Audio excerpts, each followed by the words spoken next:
for all social media platforms. But good evening. I'm William Bill Edwards, your host for Wisdom Wednesdays. Tonight, in keeping with Women's History Month, I am honored to welcome Ms Vangie Watkins, community activist, strong supporter of cityhood for the city of South Fulton. And this evening's topic is, on whose shoulders do we stand? Vangie, how you doing? I'm doing right well, thank you. Bill, it's so nice to be a guest on your program. Well, you say it's the first time you did a Zoom. It's the very first time, and had it not been for Miss Dolores coming over here and setting me up, I would not have known what to do. Well, now you got the knowledge. All you got to do is use it, Vangie. You just had a birthday. You lose it. You just had a birthday party lately, didn't you? I did. The community honored me by celebrating my 90th birthday. I was just so excited. I was just in tears to see the room full of folk, old community folk, neighbors, activists, politicians. Everybody was there. We had a good time. Well, I tell you, I was there too, and it was an awesome event. But you know, I couldn't get around to see everybody. It was just too many folk. But I was sitting right next to you, so I know you know you saw me. But it was a great event. People came out and they talked about how they felt about you and their relationship with you. It was just a great event. It was, and I could not get a chance to get around and hug everybody's jaw and take pictures. You did a lot of that. You may not everybody, but you did a lot of it. Listen, Vangie, a lot of folks don't know about you. Tell us a little bit of your background, where you come from, and things of that nature. Well, Bill, you know how I got started back in the early 70s when the Honorable Maynard Jackson was elected mayor. Mm-hmm.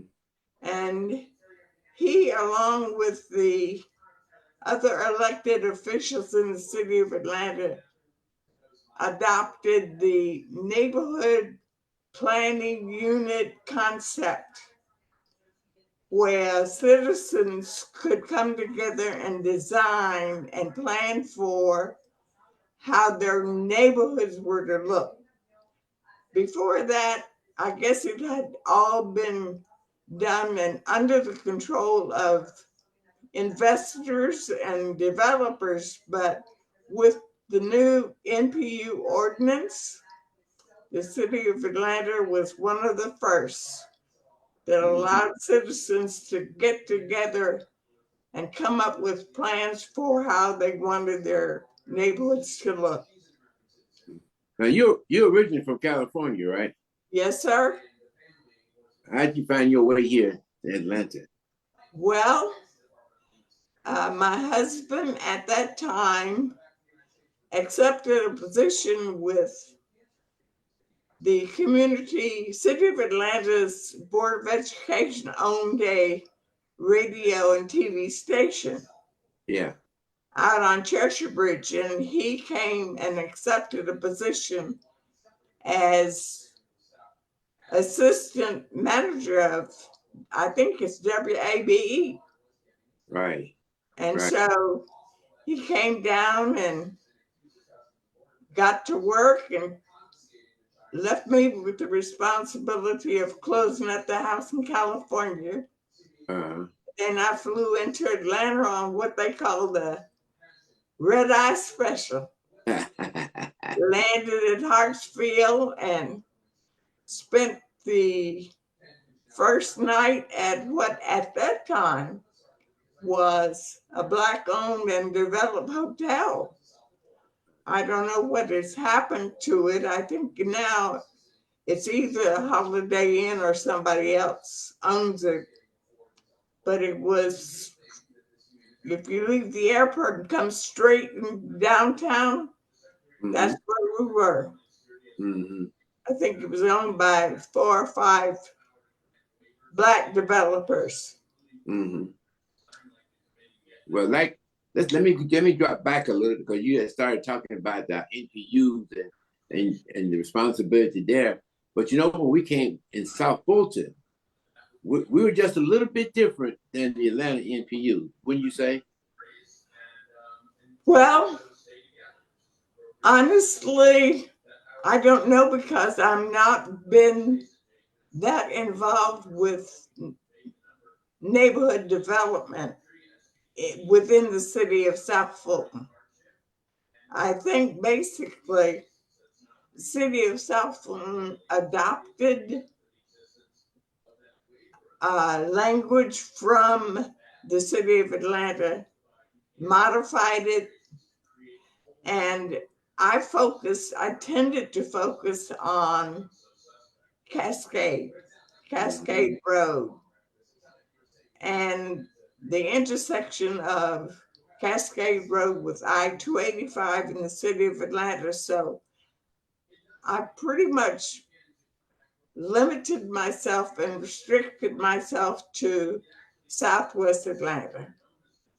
But maybe let me drop back because maybe I didn't pose that question the right way because I was talking about the days when we were unincorporated and we were establishing all of this, and the NPUs in Atlanta, and you had our groups in the unincorporated South Fulton were not called NPUs, and they were a little bit different. Well, basically, I joined forces with your support. I joined forces with the AWCC, which was the Association of West Cascade. Uh, there are already existing Cascade neighborhood activists who were, I think, coming together to help to formulate plans on how Cascade Road was to be developed, because at that time, Cascade Road was pretty much a 1-lane, 2-lane road. It had a Georgia State Highway number, which it relinquished.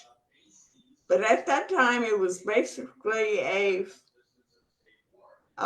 farming area. I remember on Fairburn Road, there being farms that had houses, horses, cows. The people that owned property had vegetables that they would put out in cartons on the road where people would come and buy. And they hardly had any lights. It was dark.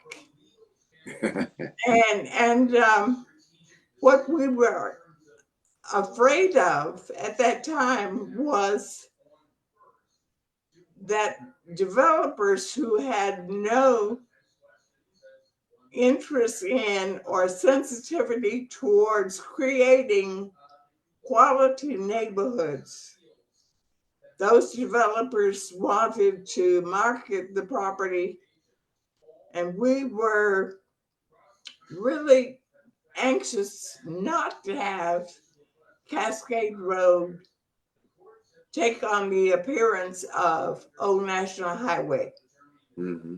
I think you were very, very active in Old National Highway, so you can understand the poles and the wires and the different types of businesses that tended not to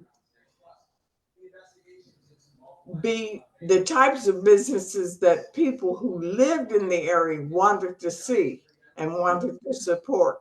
They had no control. So it was our wish that the Fulton County Board of Commission adopt laws and rules and development standards that would be more supportive of what the community wanted, the people that lived in the community wanted as opposed to what the developers who lived up north or out of state wanted to put there, because they were interested in making a buck.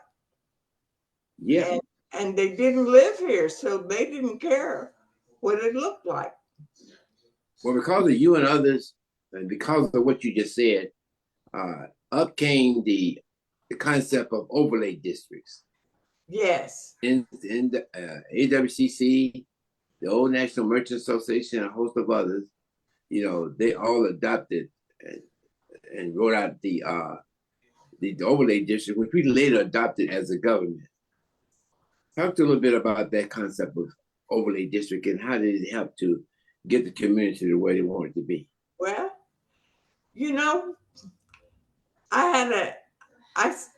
was almost like a dream, but it really was not a dream. During that period, I was able to visit Hilton Head, the island of Hilton Head. And the way I got to Hilton Head was because I was studying Tai Chi. And my Tai Chi instructor at that time had a workshop on Hilton Head.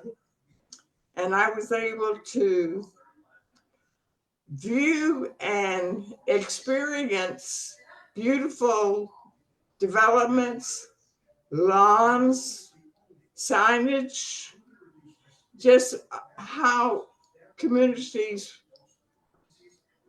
other people lived. Mm-hmm. And I came back to Atlanta with this thought in my mind, wouldn't it be nice if Fulton County in the area of Cascade and 285 could be developed with no poles, no wires, nice signage, nice facades. And there was a community in Peachtree City that I don't want to call his name, but there's a highway down there. I think it's Cowan. I'm not certain, but there is Peachtree City at that time was being developed with a standard that just perfectly fit with the Cascade 285 area. So in working with you and Commissioner Darnell,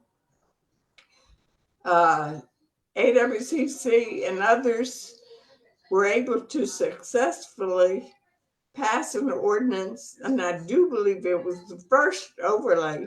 Yes, I think it was. Ordinance. Yes. Create standards for how our area would be developed. Yeah. And it was a grand and glorious opportunity for us to really see something and create something that would set the standards for the South Side, for the Black community, that would mimic how the other populations lived on the North Side. It was a great thing for us and me in particular as being a commissioner was that before developers came to us with anything, they had to pass through organizations like the AWCC, the Old National Merchants Association. And because of the fact that you had the overlays and things of that nature with the guidelines, you made zoning almost easy for us. And the biggest thing that came out is that usually, most of the time, that a builder comes up to the podium, he had an agreement between the community and himself. Easy as pie. I don't know if we do that today, but that's the way we did back then. But thanks to people like you and your vision and your expertise wanting to formulate things like overlay districts. Well, what made it so much easier was there was a stipulation that before something could be approved for development, the first step was community review. Absolutely. And so at that time, we were all plugged into the system at the very first stage of a developer wanting to build and plan and change the zoning and all of that. They had to come and have a meeting with the community. So we were able to get in at step one on the ground floor and make comments as to whether or not that proposed development would be consistent with what the existing development was. And before they could make any changes, it had to be consistent and compatible with the existing land uses. Absolutely. And possibly that was something that developers were not accustomed to having to do. Mm-hmm. But after a while, I think it was something that they realized, well, you know, we might as well bite the bullet and go ahead and plan this meeting with the community. And as a result, we were able to develop and support consistent meetings between developers and neighborhoods. And it was not antagonistic as much as it was a compromise. And it was not anti-developer, but it was how can we help you build and develop something that you will be successful with what it is that you want to plan. And then we can support you by supporting whatever your development or your business plan may be. And it could be, we were all happy together that way in a cooperative relationship with neighbors and builders. And I think that's probably one of the nicest things that has happened. And the result is Cascade Road and other main highways, roadways within South Fulton that have successfully supported business development. You know, we're not anti-business, but we certainly want you to be successful, and we want to support you in what you want to do, since we're the ones that have to spend our money and do our shopping and buy your products. Yes. And that way it's a partnership. You know, one thing that happens is that the communities back then, they were very, very, very well educated on things like land use, on things like zoning and things of that nature. So they were prepared to talk to any developer who comes in about what the rules and regulations were and what they were not going to accept. Because usually, if you didn't pass the community, it was 9 times out of 10 you weren't going to pass us. I mean, that's just the way it was. And our job was to kind of bring the two entities together to work something out, to bring something good for the county. But I know that after that happened, I know most of the overlay districts, you had Sandtown in there too. They were kind of the same, weren't they? I mean, and most of it dealt with the things like landscaping, color the buildings, and things like that. That when you think so, it was aesthetics. Yeah. Basically, because we wanted consistency of design, and we wanted it to have an appealing look. We did not want bars to be put up next to housing developments. We had to make sure that whatever the business uses that were to come to the community would be consistent with the residential and the commercial uses that were existing, so they would all fit into one pattern. And that way, it would not, you could not put a nightclub next to a senior home. Right. That would be totally, inconsistent. So our goal was consistent land uses and developments. Mm-hmm. And I think y'all did a good job of achieving that. One of the things, I got to tell the story, one of the things that you were very adamant about was code enforcement. And I always tell people that Vangie talked so much about code enforcement, that the only way we got her under control was to give her a job. Yeah, but had it not been, and how that happened was, I don't know who was responsible for inviting a judge. There was a judge that lived up around the Tri-Cities area, North Carolina, South Carolina, up that way. And this judge came down, and he was a guest speaker in the Community Development Department of Fulton County, and exposed us to the whole idea of code enforcement.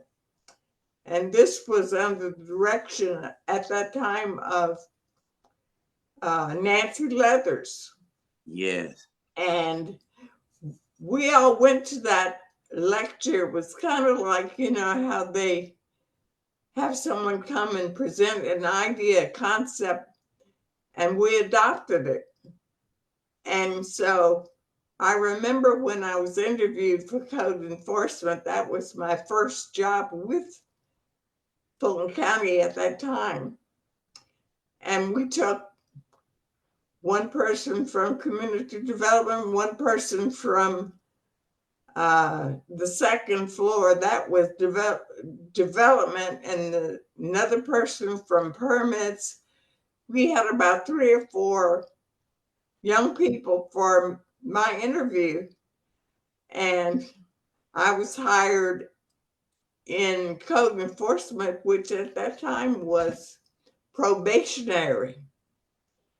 And we did such a good job, I'm proud to say, that we went before the Board of Commissioners. Instead of being probationary, the Board of Commissioners passed an ordinance that established code enforcement with Fulton County as a permanent position. And I think we had about 4 young people at that time. Well, you had to deal with the state, however, on that issue before you got to the board. Am I correct? I beg your pardon, I didn't hear you. On that issue, you had to also deal with the state in terms of creating that code board. I am not an expert on how it was established. I know that as long as the Board of Commissioners were supportive and passed it as an ordinance with the Fulton County government, then we were off and running. There were 4 people, and we were able to get uniforms and cars and given districts, and turned out into different areas of Fulton County, which is huge, a huge county. And we were assigned to Johns Creek and Chattahoochee Hills and different parts within the county to go out and with the zoning ordinance and issue citations.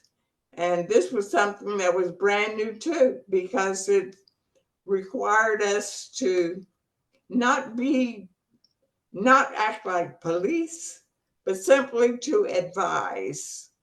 Because I think at that time, one of the big things that was that I had to encounter was going to the north side and advising neighbors that they could not use their watering system to water their yards because there was a drought. And then how do you feel about walking and knocking on a door and advising a young homeowner that, I'm sorry, Miss Jones, but you have to cut your water off. You can't water your grass because there's a drought.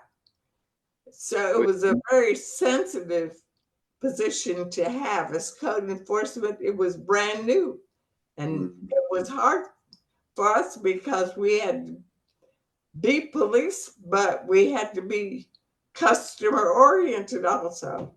Mm-hmm. Well, the code board came out of all of that, and one of the reasons why it came up, because y'all doing such a good job in fines and stuff, you were taking some of the take some of the weight off the judiciary in terms of hearing cases. And so even a code board could hear certain cases, and if they felt that they were more than what they could handle, they would send it back up to the Superior Court or someone else. But I remember the Reggie Tatum and all those were all on the code board when it first started, and it had to pass the muster of the legislature to get there. So, well, my only dealings with code board had to do with individuals who were reticent.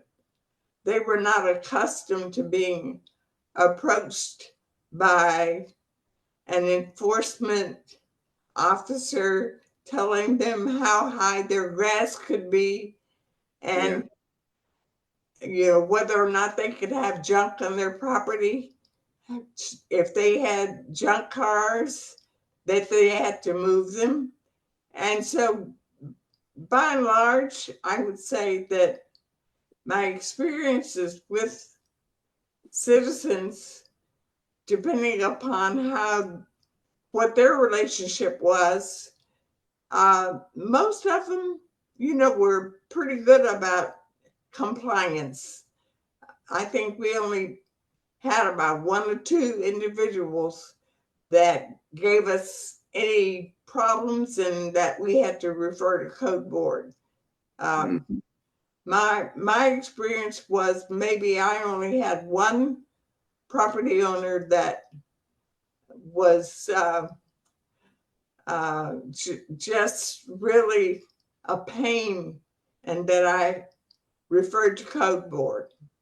But by and large, most of the citizens were very cooperative and said, "Oh, really? I didn't know that. Thank you for telling me." And they complied within 10 days. Well, that was good. I know that one of the biggest criticisms of the code board was their leniency in fines, or allowing people to, people were complying with what when they came up. At first, people complied, and 30 days later, they're right back at the same place. But the fines were not to be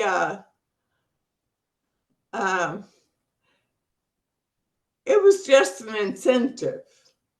It was not to be punishment. Okay. The only time that you would issue a fine that really hurt somebody was if they had a bad attitude and felt, you can't make me do this. And as soon as they had a bad attitude about it, then we were able to say, oh, but yes, we can. And that's the only time that you were almost forced to issue a notice to appear before the code board. You've been activist for a long time. You've been through Fulton County, then you come to the city of South Fulton for a spell. What are some of the most notable, maybe two or three of the most notable things that you've experienced in that time?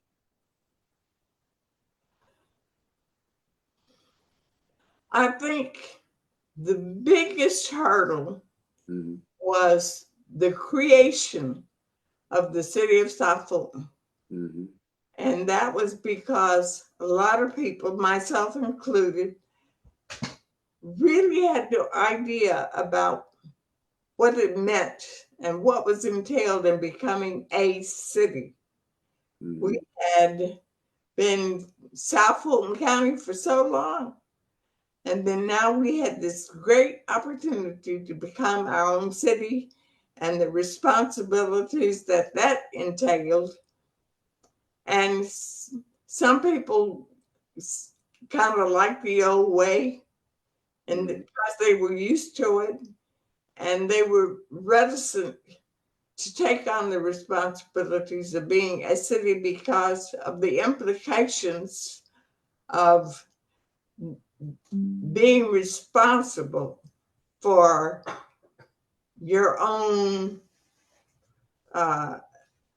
laws and ordinances and taxes and those various kinds of things. And after a while, I think that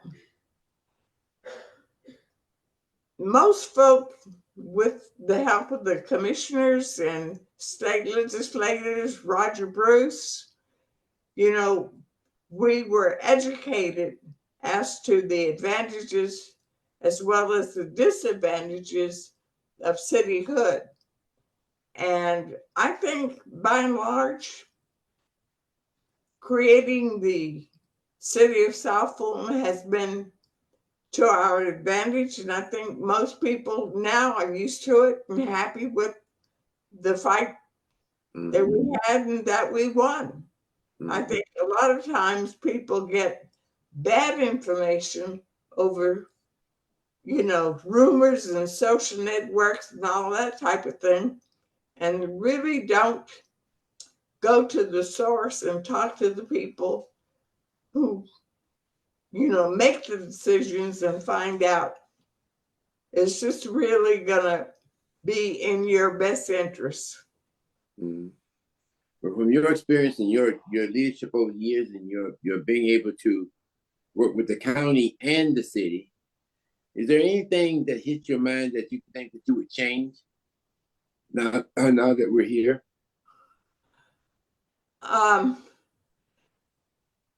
Really, the only thing that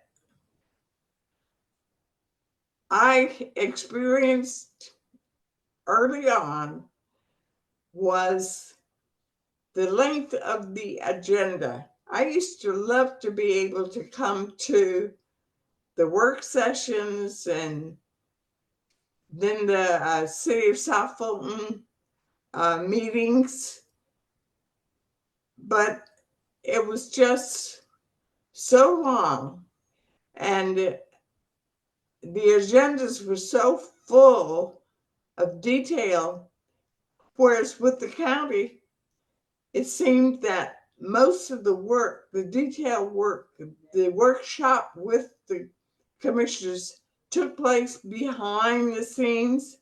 And when you came to the Board of Commission meeting, that meeting was relatively short, to the point, and approval or disapproval with a little discussion about details. And it was difficult for me to switch from being able to go to a Board of Commission meeting and have it last a couple of hours and then go to a City of South Fulton city meeting that would last on into the night. You know, that was just hard for me to take. So I have not participated as much in the official City of South Fulton business meetings. Yeah, but you gotta get you to start bringing up on your computer now that we got you doing this. Next thing you can see it on your computer. Well, I prefer personally. I would prefer to interact with the officials, but it just seemed to be so much having to deal with 7 districts and then the details, because I wanted to just come to the meeting, present the facts, have a little discussion, and then approve or disapprove or continue the discussion until next meeting. But to spend a whole evening on such a long agenda, it is really very taxing to the average citizen. Right, right. I can think of two events that we had during that time, Vangie, that was controversial. One was the Utah Springs, the sewer. You remember that one? Oh, are you talking about the tunnel? The tunnel. That was very controversial. Tell people about that and how did we get around it? Well, basically my impression, and it's my opinion, but my impression was that the City of Atlanta Public Works Department had come up with this plan for building and constructing and developing an underground sewer system, which would allow the City of Atlanta to transport and ship waste from North Fulton underground for treatment on the south side. Mm-hmm. And to me, to be used, to have the South Fulton neighborhoods be used as a dumping ground for sewage and wastewater from the north on the south. It was not equivalent. It was not equal. Mm-hmm. Treat the north side waste on the north side and treat the south side waste on the south side. But I couldn't understand why it was advantageous. But that was a community fight. You know, the government was in it, but it was the community that led that fight. Well, you know, it was, I don't know who came up with that idea, and perhaps it makes sense as far as development is concerned to create a tunnel underground, because that way it's less disruptive and it's easy to maintain because everything is underground. You don't have any above ground infrastructure that you have to take care of. But it's just the idea that you would even come up with an idea or a concept of shipping waste from one community to another for treatment. That just does not add up. I mean, that's not 1 + 1 = 2. But there's one other one I'm going to bring to your remembrance, and that is Walmart. You remember when Walmart came over, and that was a long zone.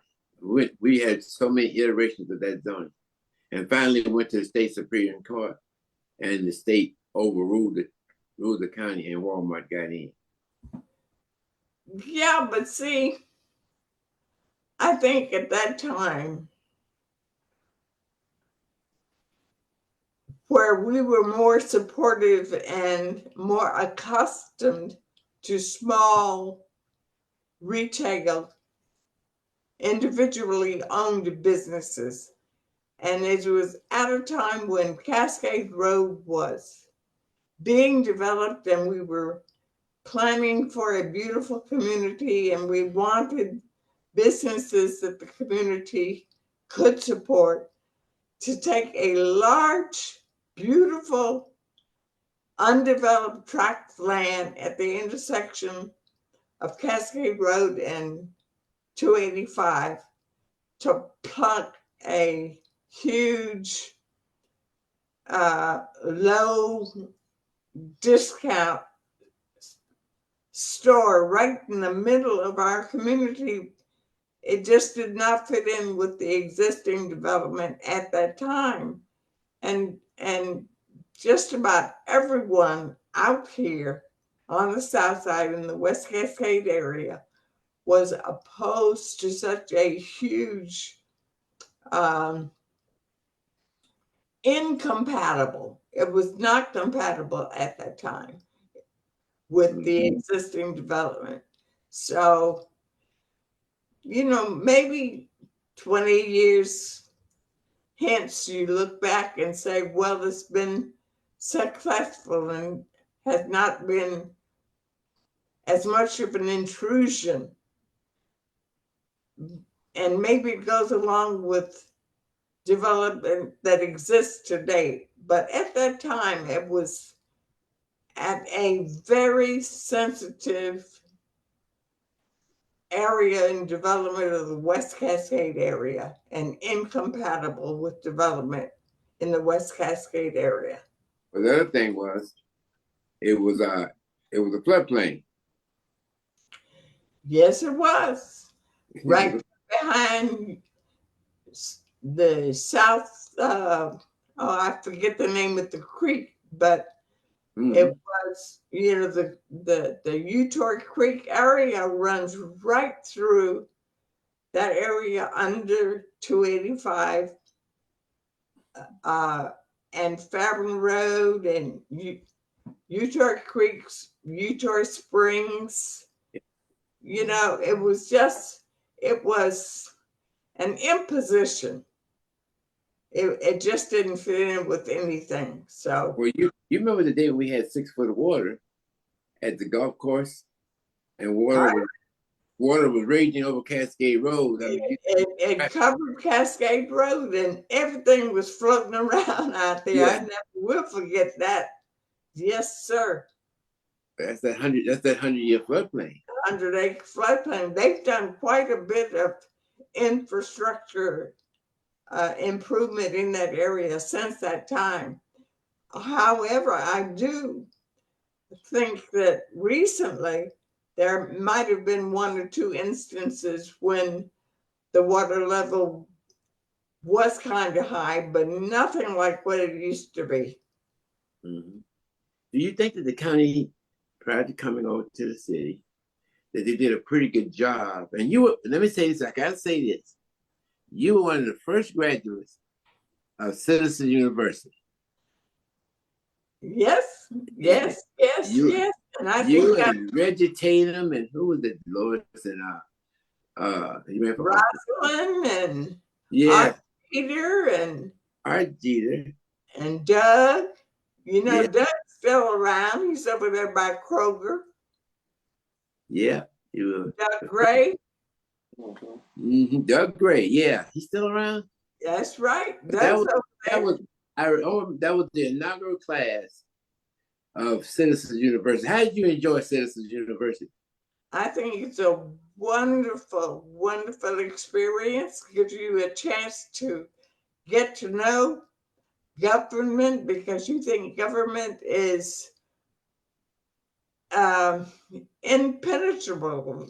But, when you take it, get to know what permits does, get to know what licensing does, and get to know what community development, if you take it in little bites, that way, it all makes sense because you can see how it all works together.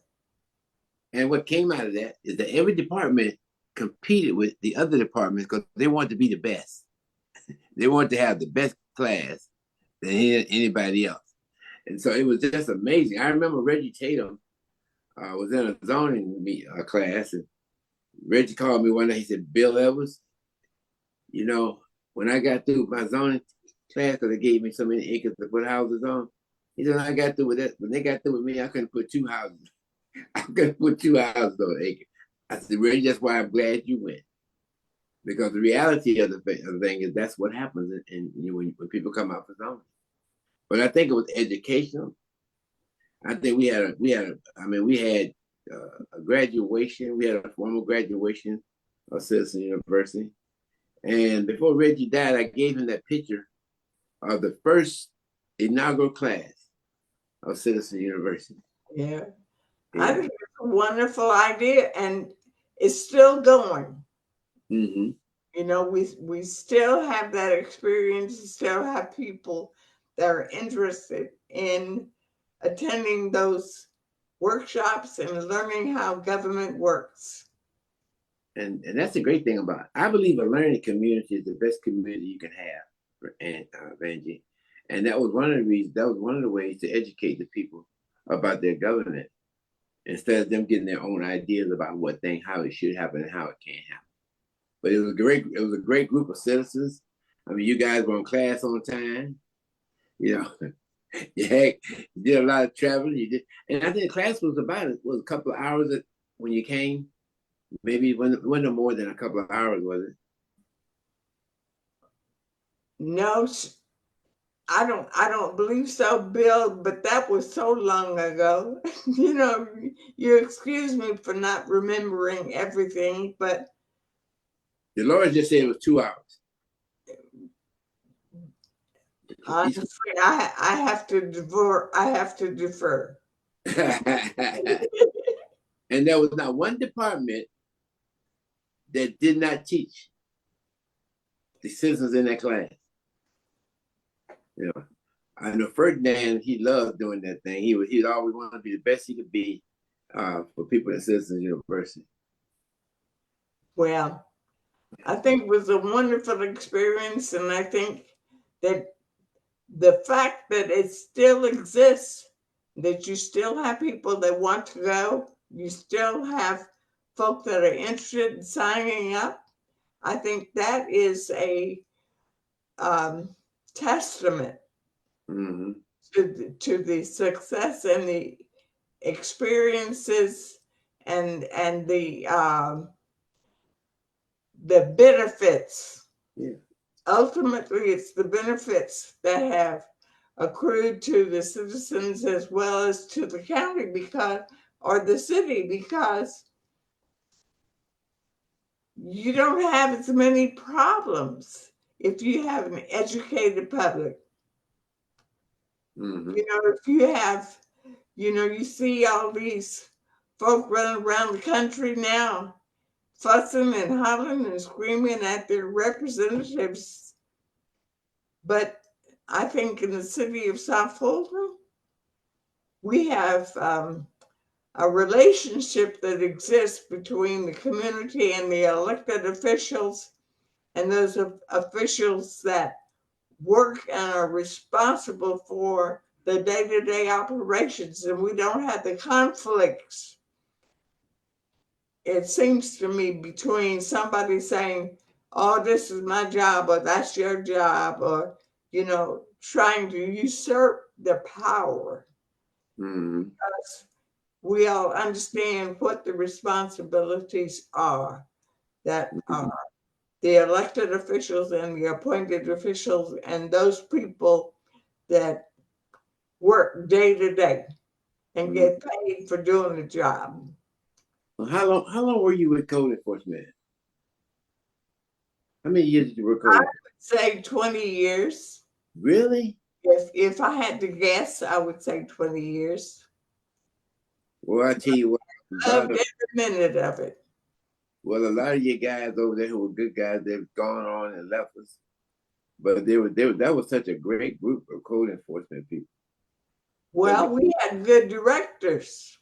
Yeah. We had Troy Smith.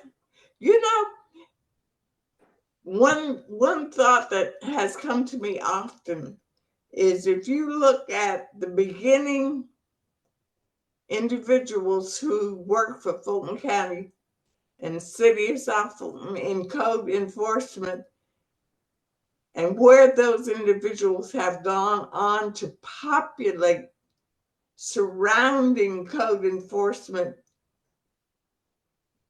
inspectors. If you look at Cobb County, Gwinnett County, DeKalb County, south of City of Atlanta, Union City, if you look at where the code enforcement inspectors have gone on to become heads of departments, Yes. they all started with code enforcement in South Fulton County. You're right about that. Vangie, we have a question from someone listening to you. Question has come in. Did the city of South Fulton live up to your expectations?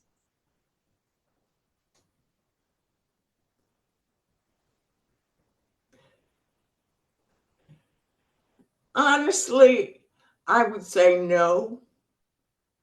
And that gets back to just what I finished saying, that you have legislators, you have elected officials, you have department heads, you have managers of departments, you have people who have different responsibilities and different authorities.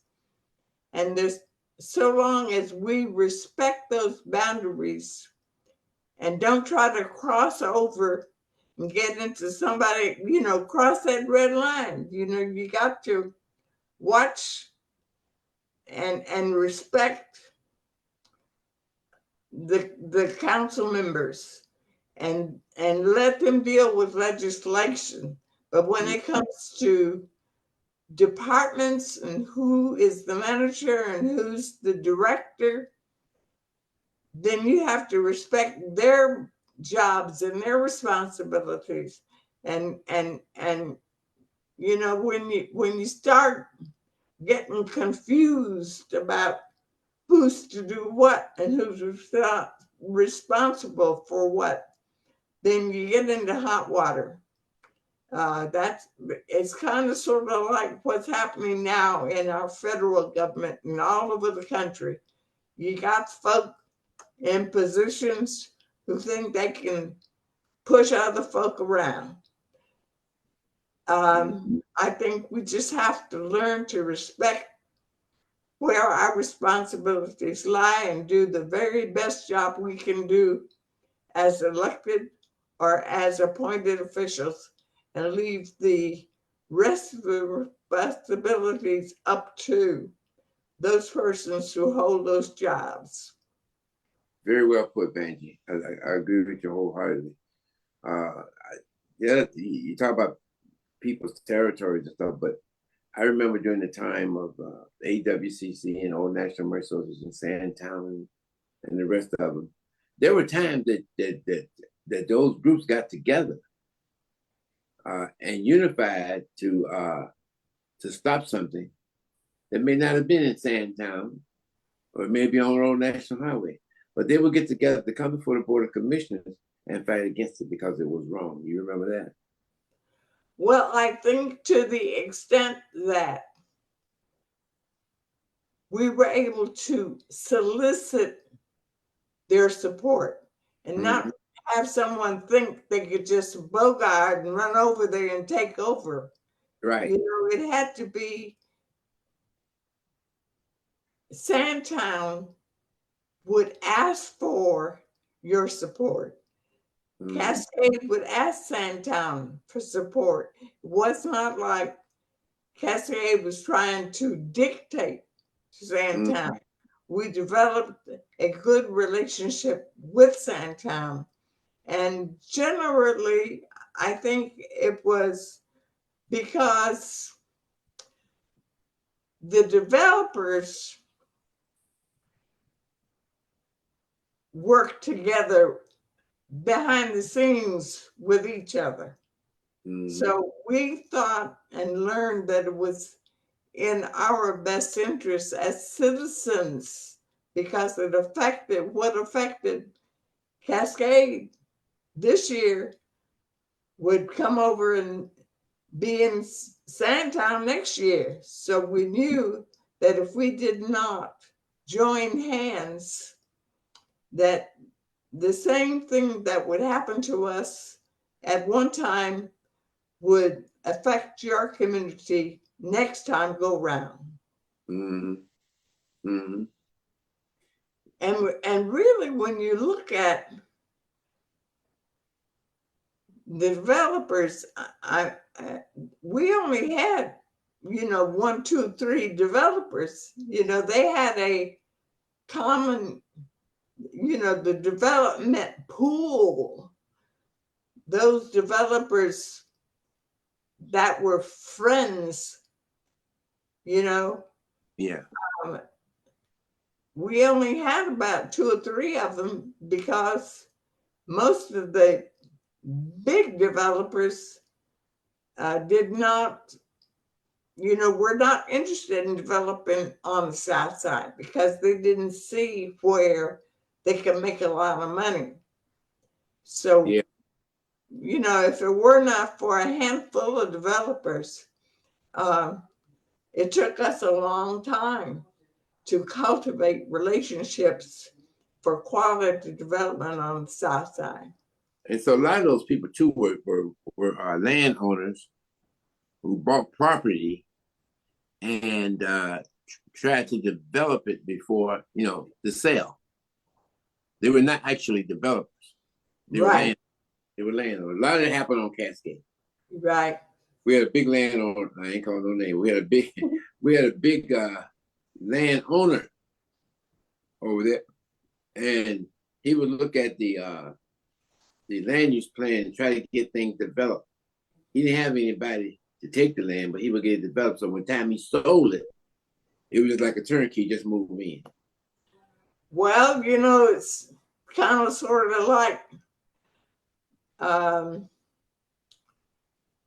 back in the 60s, you had folks that would say, because the difference in the race of the property owner and the person who would ultimately live on the property, you had redlining and that type of attitude towards big,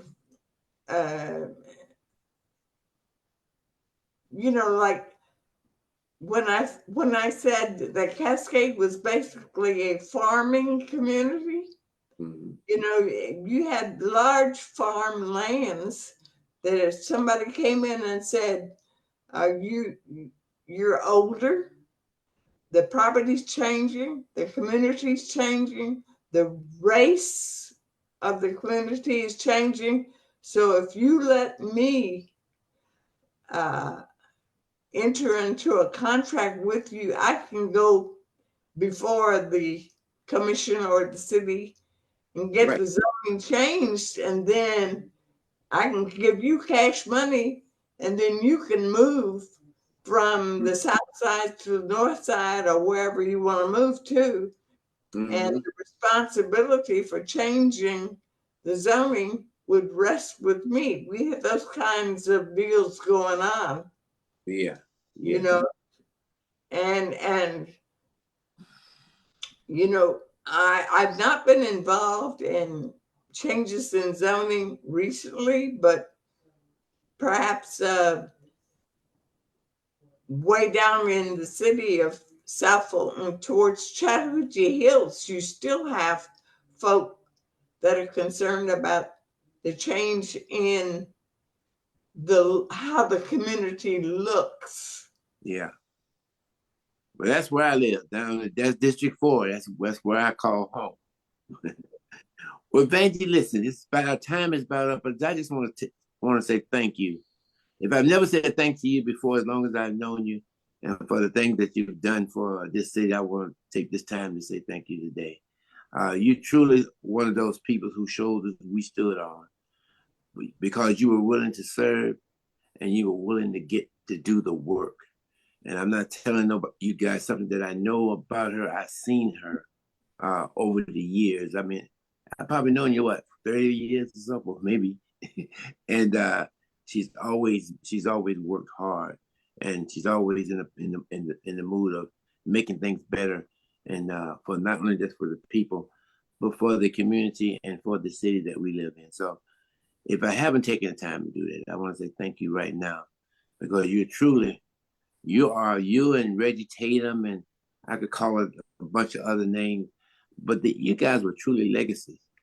Even before we even thought about cityhood, that wasn't even on our agenda.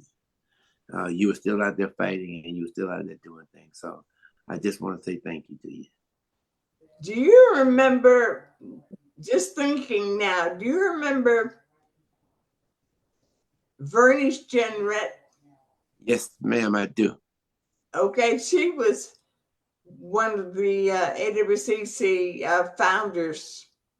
Mm-hmm. She and like I said, Art Jeter and Doug Ray, and they kind of sort of adopted me, because at that time I lived on the other side of 285 in the city of Atlanta. But I worked out a good working relationship with you and Miss Emma and the Board of Commissioners, and you all kind of adopted me, yeah, and introduced me to Fulton County. So I thank you. Yes. Well, thank you so much, and we appreciate you coming on today. And listen, you can get your back too sometime, so we can finish this conversation about shoulders we stand on. Thank you so much. You've been listening to WCEG Network. Once again, you can reach us on even Alexa. Just say play WCEG Talk Radio. You can listen to any of our 12 podcast distribution platforms. But once again, I want to say, and I'll leave you like I always leave you, and that's the fact that the topics and opinions of the show is of the host and guest, and not WCEG Network. Thank you for your support, and as always, in all you're getting, get some knowledge. Thank you all so much. Thank you.